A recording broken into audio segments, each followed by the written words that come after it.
안녕하십니까. 이슈이시다 시작합니다. 도대체 무슨 생각으로 사는 인간일까요?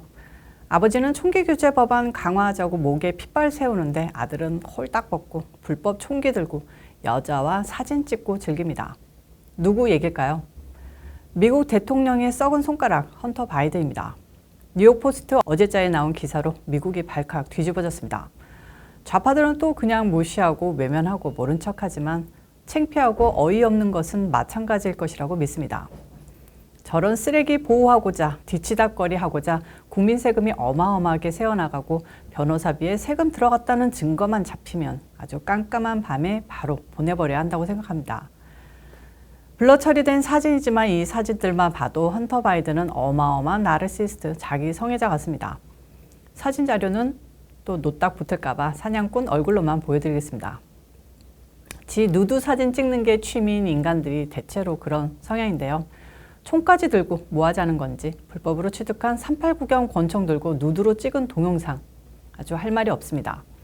뉴욕포스트에 따르면 이 동영상은 2018년 10월 17일에 제작됐답니다. 소식통에 따르면 이 동영상에 같이 나온 여자는 여자친구도 아니고 그냥 돈 주고 산 거리의 여성이라고 하는데요.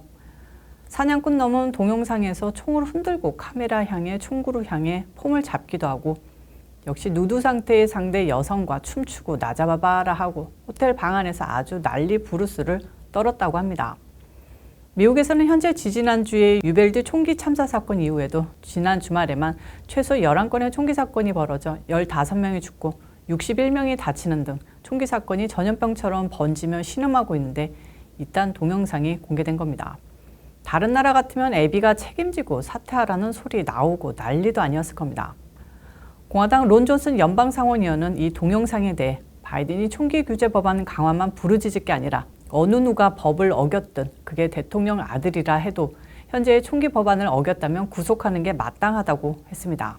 바로 불법 총기를 사서 동영상 찍은 사냥꾼 놈 얘긴데요. 또 존슨 의원은 나는 비밀 경호국가 FBI 등의 헌터 소유의 총기가 과거 델라웨어의 한 고등학교 뒤편에 가게 쓰레기통에 버려졌다는 논란에 대해 정확한 조사를 요구한 바 있다면서 이에 대한 그 어떤 대답도 듣지 못했으며 놀랍지도 않다고 적었습니다. 그 문제의 총이 이번 동영상에 나온 권총인데요. 뉴욕포스트에 따르면 이 동영상이 촬영되기 5일 전에 헌터가 델라웨어에서 불법으로 구입한 거라고 합니다. 자, 그럼 왜 이게 불법 구입총이냐? 총을 총포상에서 구입한 것은 맞지만 총기 구입 전에 총기 구입자의 신원 및 적격 여부를 판단하기 위한 조사에서 당신은 마리화나, 코케인 등 향정신성 약물을 불법적으로 사용한 적이 있는가라는 문항에 NO라고 대답한 겁니다. 당연히 약쟁이로 치료소 등을 들락거리던 헌터가 이런 대답을 한 것은 불법이며 구속까지 당할 수 있는 사안인 겁니다. 아무튼 총 사서 룰루랄라 신나서 홀딱 벗고 총 자랑하는 동영상까지 찍은 52살. 아니 4년 전이니까 48이겠네요. 아무튼 총 사서 신난 이 약쟁이는 자기랑 사귀던 형수에게 딱 걸렸는데요. 열받은 형수 할리 바이든이 뒤탈을 생각해 이 총을 으슥한 가게 쓰레기통에 버리게 됩니다. 근데 이게 비밀 경호국가 FBI에 딱 걸리고요. 조사는 받지만 흐지부지 된 게 이 사건의 전말입니다. 이런 내용의 보도는 3년 전인 2019년에 이미 워싱턴 포스트, 더 힐 등 정치 매체에 다 보도됐던 건데요. 이런 놈의 애비가 어떻게 대통령에 나왔을 수 있는지 정말 믿기지 않습니다. 어메이징한 좌파들의 윤리의식입니다. 다음 소식은요. 그 아버지 얘기입니다.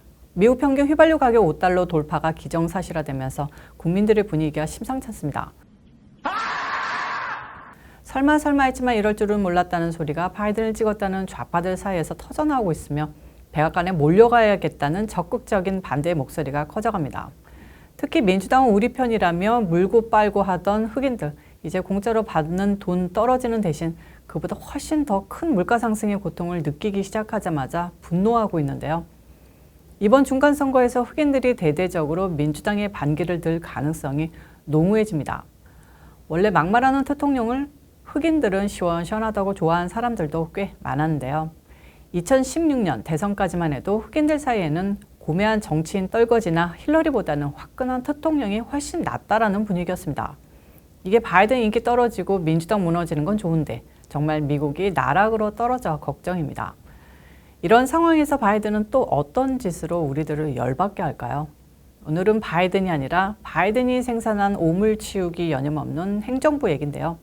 최악의 인플레가 미국만의 문제가 아니라 전 세계적 공통 현상이라는 같은 발언으로 놓다가 문매를 맞고 있습니다.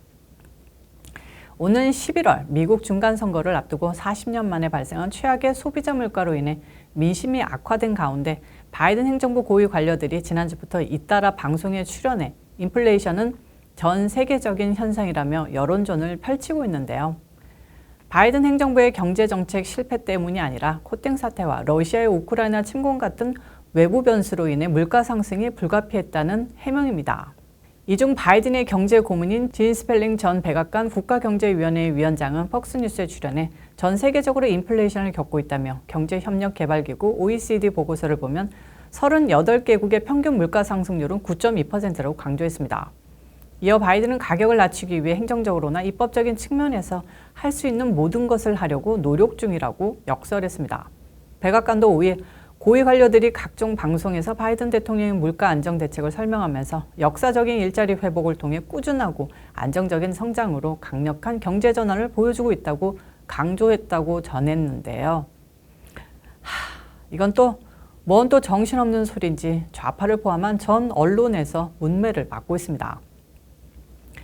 왜냐면요. 세계 경제는 미국에 의해 좌우되고 미국이 재채기를 하면 전 세계는 감기를 앓는 구조입니다. 미국이 최악의 인플레를 겪는데 다른 나라의 물가는 가만히 있겠습니까? 백악관 관료들은 머저리들인 건가요? 국민들을 기만하려고 저런 식일까요? 저는 전자 같습니다. 기만하려는 게 아니라 정말 바보 천치들이라 지금 경제 현상에 대한 원인 분석을 머리가 아니라 콧구멍으로 하고 있는 것 같습니다. 머저리 중 또 하나인 지나 러먼드 상무부 장관은 CNN 방송에서 프랑스의 휘발유는 갤런당 10달러라며 그들은 미국의 정부 부양책을 갖고 있지 않았다고 말했습니다. 그러면서 경기 부양책이 물가 상승을 부채질했다는 우려에 대해 백신 접종과 긴급 임대료 보전 비용으로 쓰였던 부양책은 모든 사람을 일터로 돌아가게 했다면서 구제 계획이 없었을 경우 우리가 지금 어떻게 살아가고 있을지 생각하면 오싹하다고 말했는데요. 이 여자는 또 뭔 소리인지. 상상 초월한 천문학적 경기 부양자금 풀리면 그 돈이 미국 내에서만 돕니까? 한국, 일본, 영국, 프랑스 달러들이 날아다니고요. 프랑스든 울릉도, 독도든 물가는 다 오르는 게 평평해진 세계와의 부산물인 거 다 안 배웠나요? 앞에서도 말했지만 국민들 기만하는 게 아니라 심플리 머저리들입니다. 자, 이것들이 밝히는 인플레 대처 방법은 그럼 뭘까요? 중국입니다. 중국에 부과된 관세를 없애서 전반적인 소비자 물가를 낮추겠다는 건데 첫 번째, 그럼 중국은 떼돈 벌게 되고요. 둘째, 그래서 소비자 물가 내려간다고 봅니까? 저는 아니라고 봅니다. 그리고 셋째, 대통령이 구축한 미국 우선주의는 물거품 됩니다. 지금 의미 있게 중국에 대한 관세 폐지가 논의되고 있다는데 시진핑 황제에게 조아리는 바이든과 민주당 떨거지라면 반드시 그렇게 할 거로 봅니다. 미국이나 한국이나 정말 걱정입니다. 유일한 위안이 있다면 없네요. 아직까지. 선거 전 본격적으로 민주당 곡소리 나는 거 듣기 전까지는 계속 체한 것처럼 속이 답답할 것 같습니다. 뻥 뚫리는 소식 기대하면서 이슈스타 오늘 순서 마치겠습니다. 시청해주셔서 감사합니다. 오늘도 변함없이 좋아요, 구독, 알림 설정까지 꾹꾹꾹 눌러주시고요. 영상 하단에 있는 땡스 버튼을 이용해서 많은 후원도 부탁드리겠습니다. 광고 영상 시청도 꼭 부탁드리겠습니다. 저는 또 다음 영상에서 찾아오도록 하겠습니다. 빠이.